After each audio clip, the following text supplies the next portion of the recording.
destiny. And so I'm here to speak something into your life because there is something about destiny. We need to understand what destiny is so that we can reach destination. There is a difference between destination and destiny. And sometimes we focus on destiny and we think destiny is the destination, and destiny is actually the journey to your destination. Is that good? It's a definition. Look it up. Google it. It'll tell you. It's the events and the things that proceed that a person must go through in order to reach. So for you and I, destination is actually greatness. So your destiny gives birth to the greatness. Huh? Is that good? Are y'all following me? So think about it in this terms. I need you to understand something, because we're in a new year and a lot of us declared some things. How many declared some new things for 2018? Some things are going to happen. You declared that you're going to walk into your prosperity. You declared that you're going to walk into your wealthy place, and that God is going to move in your life and things are going to open up and God is going to move. And you had the same declaration last year and it didn't happen. Why? Because a lot of us declare a thing and wait for it to happen. The thing is that if you're going to a destination, you must move. Hello. Never in the history of time, ever has anybody bought a ticket to Miami, Florida, and then the Florida came to them. They bought a ticket, right? And then they went and got on the plane. They had to get to a destination. The flight route was the destiny. It was the path to get there. Sometimes you got to stop in Atlanta. There's a layover. You got to pay for some things. Okay, now let that sink in, because I only got a few more minutes to get into Samuel. So we get into Samuel and we're talking about destiny, a man of destiny. And in Samuel, what's going on is it starts off with God talking to Samuel saying, look, how long is you going to mourn over this Saul thing, because I'm done with Saul. I done moved on. Listen, I'm in a new destination and you still stagnant. You worried about somebody that I already disqualified for the position. So I need you as the man of God to move with me. Huh? So as the man of God, he says, well, Lord, listen, if I go, he said, I want you to go. I've already chosen one for me. I already decided who's going to rule over my people. And I want you to go anoint them. I want you to fill your horn up, and I want you to go pour my anointing on them. And Samuel said, Lord, wait. If I do that and Saul hear about it, he's going to have my head. Come on, right. Listen. God is having a conversation about you with an intercessor that is interceding and walking a path of obedience to make way for your destiny and your destination to come to pass. Stop playing with me and catch it.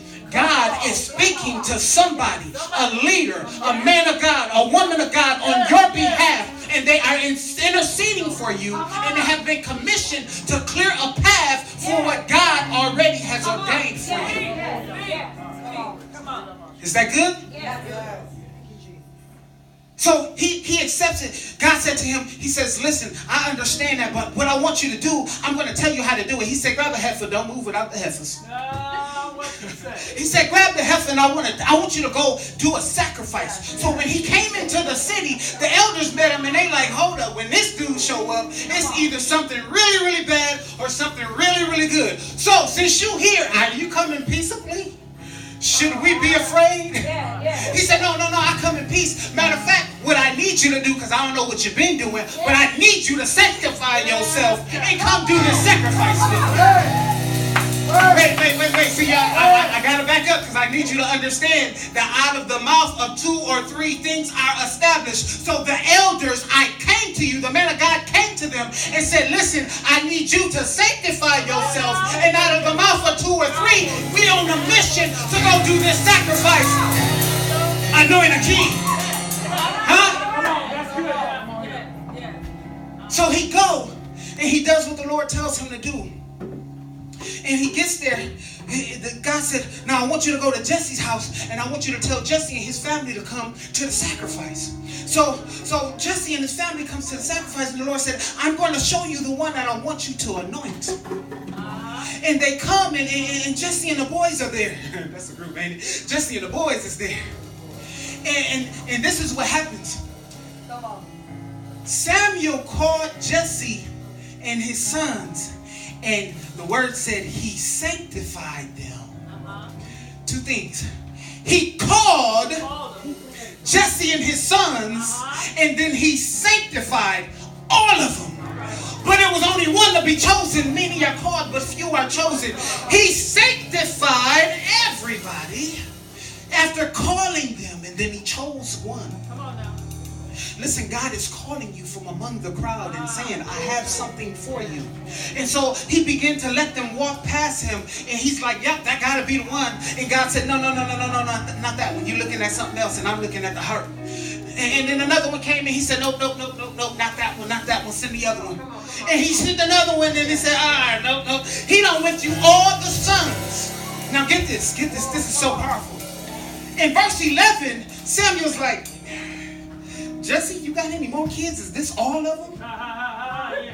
Do you got any more? Because I ain't finding a one. What does that say to you? That says that God has something that is for you, and even though there are people in line to get something from the Lord, what God has for you, everybody else can't get. So when the man of God was holding the mantle, when he was holding the horn to release that anointing, what God has for you, the anointing and mantle that God has for you, nobody else can claim it. Watch him. Am I good on time? Give me about 3 more minutes. Oh my God. So he says, listen, just do you have any more kids? Because what God is saying to me, I'm not getting the one. And Jesse said, well, there is one more, but he in the field. I'm gonna see if y'all get it. He said, there is one more, but he in the field. You got it. Let me make it plain for you.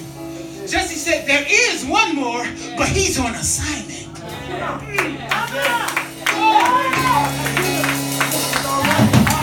He's already on assignment. Jesus. Stand there. He says he's on assignment. Listen to me. Your assignment is not your calling. Your assignment strengthens and takes you through destiny so that you're prepared for the assignment. So you may be called to a higher thing, but what your assignment is to prepare you for the higher calling. See, he was a shepherd.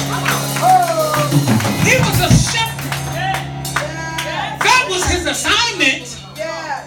But his high call was to be a king. Oh, just in case you wanted a title, King me. So, oh my God, this is getting so good. So check it out. You're on assignment doing something that absolutely has nothing to do with what you're called to, and you're discouraged because the assignment is something you don't necessarily like. You're working and bumping shoulders with people that don't like you. You got to walk through this and walk through that, and it don't look like you. Well, it doesn't look like a throne, but you're on assignment. You're on assignment. And so the man of God is on assignment, and now you're David. You're putting yourself in David's shoes because you've been anointed for something greater and you know it. But in assignment, you had to face the bear. Oh my God. On assignment, you've been facing a lion. On assignment, you've been going to battle and winning because, let me back up. In 13, he anointed David, and it said from that point on, the Lord was with him. What does it mean? I am now anointed to walk through my assignment with God's favor. It doesn't matter what it looks like. It doesn't matter that just because God is with me and his favor is on me doesn't mean everything's going to be perfect. But it does mean that my outcome is victorious. So I done faced the bear. I done faced the lion. I done been through battle. Hold Oh, wait a minute. I done lost some things.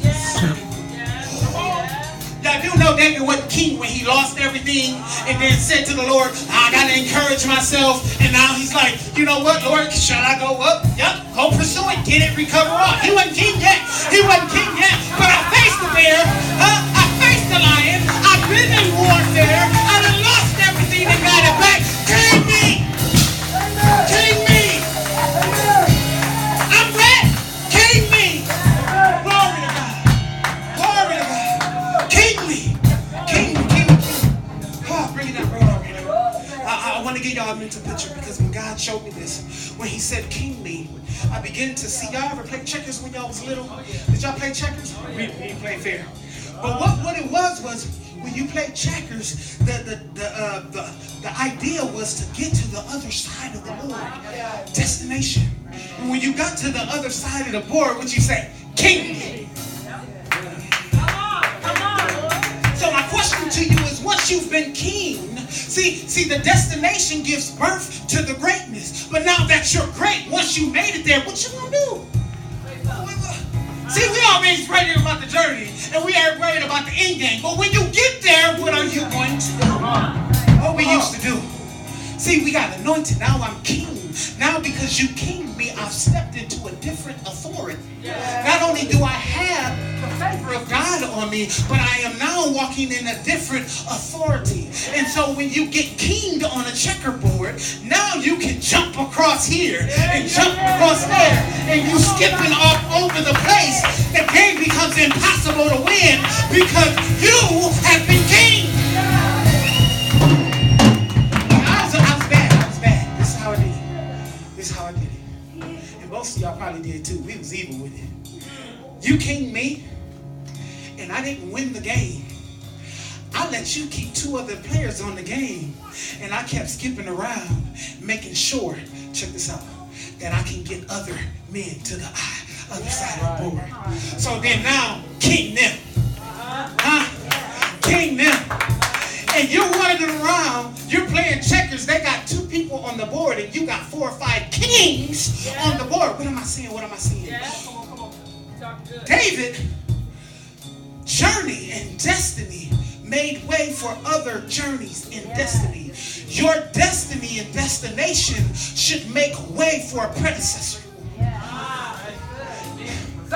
So your destination should and your journey should make way for somebody else's destination.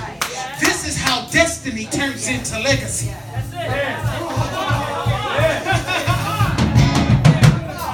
This is how destiny, because listen, David was Jesse's son. But how many times do you hear them say the house of Jesse? How many times do they refer to Jesus as the son of Jesse? They don't. There are things that are in play right now, today, 2018, that David set in place, and it has not been broken. Listen, your destiny should bring legacy. Don't get stuck on the journey. Don't get stuck at the destination. Blow that thing wide open. It should not stop with you.